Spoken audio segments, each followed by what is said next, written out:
हरिओम. लाओत्सेचा ताओबोध. योगदास श्री जयगणेश जोशी यांचे प्रवचन. ताओकडून जन्म. लाओत्से सांगतो की ताओ त्यांना जन्म देतो.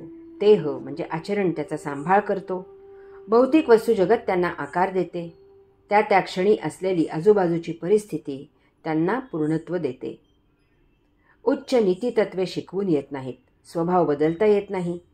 धर्म कधीही बाह्य गोष्टींनी थोपवता येत नाही.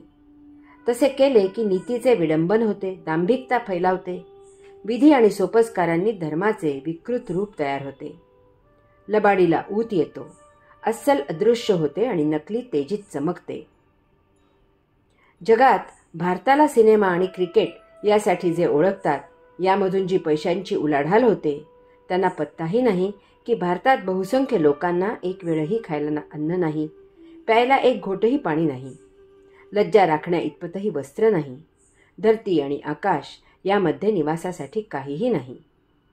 सिनेमातील संगीत, ऑर्केस्ट्रा आणि त्यांचे विषय यावरून हिंदुस्थानी शास्त्रीय संगीत येथेच रुजले.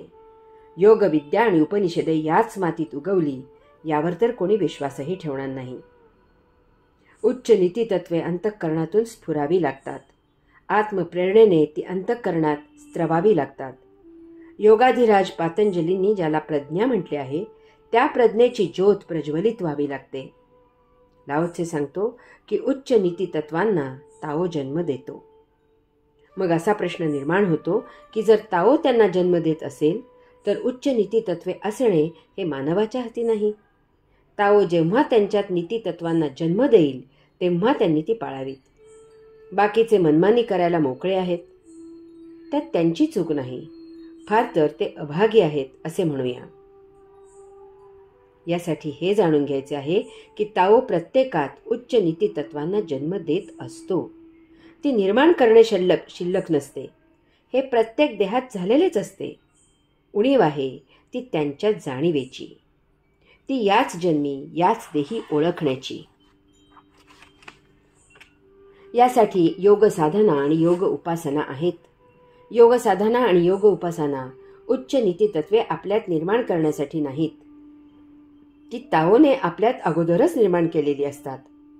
योग साधना आणि योग उपासना आपल्याला प्रशांत, स्थिर, मौन करून, तो अनाहत नाद ऐकवत एकचित्त करून, एकांतात स्थित करून, आत्मानुभूती करवून ती नीतितत्वे उमजून देण्यासाठी, त्यांची जाण जागृत करण्यासाठी आहेत. आत्मानुभूतीने उच्च नीतितत्वे जाणण्याची प्रगल्भता आपल्यात येते. त्या योगे ती तत्वे अंतःकरणात स्फुरण पाहू लागतात, स्त्रवू लागतात. प्रज्ञा प्रज्वलित होते.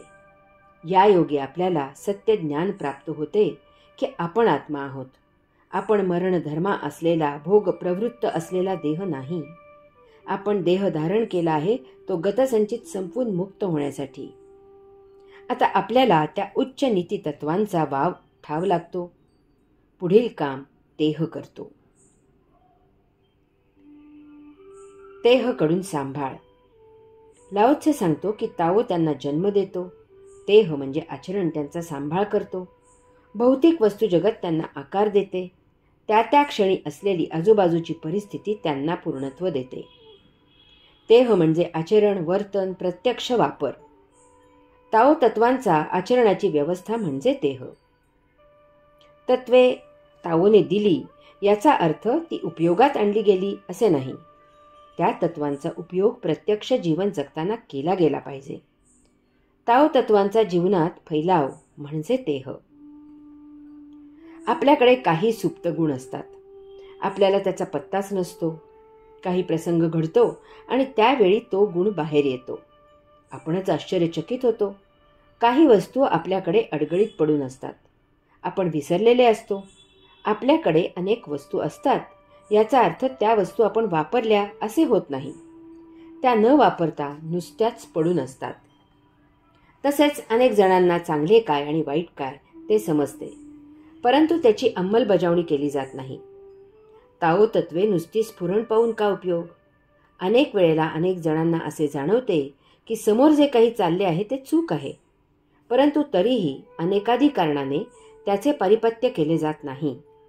चांगले काय हे माहीत असून पुरे होत नाही. त्याचा जीवनात प्रत्यक्ष वापर व्हावा लागतो. समजते, उमजते, पण वळत नाही. ज्ञान आहे, परंतु ते वापरायचेच नाही. याचा काय उपयोग? नुसते पांडित्य पाजळायचे, त्याचा कोणालाच काही उपयोग नाही. गाडी चालवता येते, गाडी सुरू करायची, परंतु गिअर टाकायचा नाही. जाग्यावरच ॲक्सेलेटर रेज करायचा, प्रवास कसा होणार? बहुसंख्य लोकांना योगाचे महत्त्व पटलेले आहे. ते आपापसात बोलताना चर्चा करतात की आता या जगामध्ये भारतीय योगविद्येचा अवेअरनेस आला आहे. परंतु ते स्वतः योगविद्या शिकत नाहीत. शिकले तरी कुतूहल म्हणून शिकतात. कोणीही नित्य नियमित योग साधना करू इच्छित नाही. सुप्रसिद्ध इंटरनॅशनल योग गुरूंच्या आश्रमात नाव दाखल करतात. मासिक कार्यक्रमांना हजेरी लावतात. कारण काय? तर बिझनेस रिलेशन्स वाढायला मदत होते. एखाद्या क्लबासारखा आश्रमाचा उपयोग करतात. ज्ञानाचा वापर केला गेला पाहिजे आणि तोही समयोचित, वेळच्या वेळी आणि योग्य जागी आणि योग्य कारणासाठी. आणि शेवटचे म्हणजे योग्य इतकाच. तरच त्या स्फुरलेल्या ज्ञानाचा सदुपयोग झाला असे म्हणता येईल. नाहीतर जंगलात मोर नाचला परंतु कोणी नाही पाहिला. त्यामुळे त्याची कदर झाली नाही. जणू काही तो नाचलाच नाही. परीक्षेत गणित सोडवायचे नाही, तेथे कविता लिहायची. घरी आल्यावर गणित सोडवायचे. जेथे जे बोलायला पाहिजे ते तिथल्या तेथे बोलायला सुचले पाहिजे आणि बोलले पाहिजे. बऱ्याच वेळेला मुलाखतीला ततपप होते. बाहेर आल्यावर पोपटासारखी बडबड करतात. तेह ताओ तत्वे आचरणात आणतो. हरि ओम.